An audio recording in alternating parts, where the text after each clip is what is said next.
நண்பர்கள் அனைவருக்கும் வணக்கம். இன்றைக்கி நம்ம எந்த பிளான்ஸை பற்றி பார்க்க போகிறோன்னா ரெயின் லில்லி பிளான்ஸு. இதுதான் பார்த்திங்கன்னா ரெயின் லில்லி பிளான்ஸோடைய கிழங்குங்க. அதோடைய வேர் பார்த்திங்கன்னா இந்த மாதிரி இருக்குது. இலைங்க பார்த்திங்கன்னா கோரப்பில்லு மாதிரியே இருக்கும். கிழங்கு பெரிய சைஸு, அந்த கோரக்கிழங்கு மாதிரியே இருக்குது. இலையெல்லாம் பார்த்திங்கன்னா அந்த கோரப்பில்லு மாதிரியே இருக்குது. பார்த்திங்களா, இது நம்ம வீட்டில் வளர்கிற பெட்டு பர்ஃபி. எவ்வளோ க்யூட்டாக இருக்குது பாருங்கள். அது எப்பவுமே நம்ம கூடவே தான் இருக்கும் தோட்டத்துக்கு வந்தாவே. இப்போ முதல்ல இந்த கிழங்குகளை பார்த்திங்கன்னா இந்த மாதிரி உரக்கலவை, செம்மண், தோட்டத்து மண், இது மூணுத்தையும் மிக்ஸ் பண்ணி வச்சுருந்த இந்த பாட்டில் தான் நம்ம இப்போது பதியம் பண்ண போகிறோம்.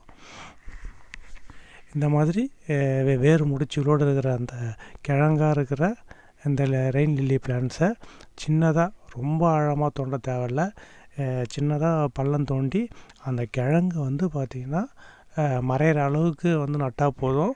ரொம்ப ஆழத்தில் நட்டால் கிழங்கும் அந்த அந்த இலைங்களும் பில் மாதிரி இருந்த இலைங்களும் பார்த்திங்கன்னா அழுகி போயிடும். மேலோட்டமாக இருந்தாலும் அந்த கிழங்கு காஞ்சி அழுகி போயிடும்.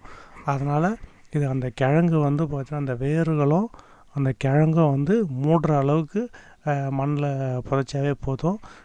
மேக்ஸிமம் பார்த்திங்கன்னா மேலோட்டமாகவே பார்த்திங்கன்னா நடுற மாதிரியே தான் இருக்கும். அந்த மாதிரி தான் பார்த்திங்கன்னா இந்த செடிகளை நடணும்னு சொல்லிட்டு சொன்னாங்க. இந்த கிழங்குங்க பார்த்திங்கன்னா நான் காசு கொடுத்து எதுவும் வாங்கலை. எங்கள் சார் தான் பார்த்திங்கன்னா எனக்கு இலவசமாக கொடுத்தாரு. அவங்க வீட்டில் 2-3 தொட்டியில் இது இருந்துச்சு. அதிலேருந்து எனக்கு கொஞ்சமாக இதை கொடுத்தாரு. சில கிழங்குகள்லாம் நீங்களே காட்டும் போதே நான் பார்த்துருப்பீங்க. ரொம்ப பார்த்தோன்னா ஒயிட்டாக இருக்குது, சிலது பிளாக்காக இருக்குது. பிடுங்கும்போது அப்படியே எடுத்து கொடுத்தது. பார்க்கலாம் இதில் எந்த கிழங்கு பார்த்திங்கன்னா நல்லா வருது அப்படின்றத நம்ம பார்த்துடலாம். இப்போ அந்த ஒயிட்டாக இருக்கிறத தனியாகவும், அந்த ரொம்ப கருப்பாக இருக்கிற அந்த கிழங்குகளை தனியாகவும் தான் நான் நடவு செய்கிறேன். ஏன்னா கிழங்கு அல்லது கொஞ்சம் வேர் இருந்தாவே வருதா, இல்லை கருப்பு கலர் நல்லா முத்தி கிழங்கு இருந்தால் வருதா அப்படின்றத நம்ம பரிசோதனையில் தான் பார்க்க முடியும். நான் இதை பற்றி வெளில எங்கேயும் கேட்கல. இந்த கிழங்கு கூட பார்த்திங்கன்னா நம்ம பர்ஃபி மோப்பம் முடித்து பார்க்குது என்ன பண்ணுறாங்க அப்படின்ட்டு. தோட்டத்தில் எந்த வேலை செஞ்சாலும் கூடவே இவரும் பார்த்தீங்கன்னா காவலுக்கும் ஆராய்ச்சிக்கும் இருப்பார். இந்த கிழங்குகளை பார்த்திங்கன்னா ஒரு 2 விரல் இல்லை 3 விரல் இடைவெளியில் நட்டால் போதும். ரொம்ப நெருக்கமாக நட்டாலும் அந்த கிழங்குங்க சரியாக வராது.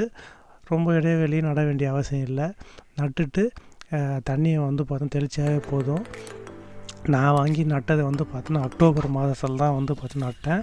இது பார்த்திங்கன்னா டிசம்பர் மாதம் பார்த்திங்கன்னா நல்லா அந்த மழை பெஞ்சதில் பூ பூத்துருக்கு. ஏற்கனவே ஒரு பூ பூத்துச்சு, அப்போ நான் அதை பதிவு செய்ய முடியல. இது 2வது பூ தான். பார்த்திங்களா எந்த அளவு ரோஸ் கலரில் ரொம்ப அருமையாக இருக்குது. இது நிறைய பூத்துச்சுன்னா ரொம்ப ரம்மியமாக இருக்கும். இந்த வாட்டி பார்த்திங்கன்னா எனக்கு 2வது பூ தான். முதல் பூ பார்த்திங்கன்னா என்னால் பார்த்திங்கன்னா அதை எடுக்க முடியல. அந்த கை வைக்கிறோம் பார்த்திங்களா, அதான் முதல் பூ, அந்த காம்பு. இது 2வது பூ. இந்த மழைக்காலத்தில் இதுதான் கடைசி பூக்கள்னு நினைக்கிறேன். வரும் மழைக்காலங்களில் நிறைய பூக்கள் வரும்னு நினைக்கிறேன். நன்றி.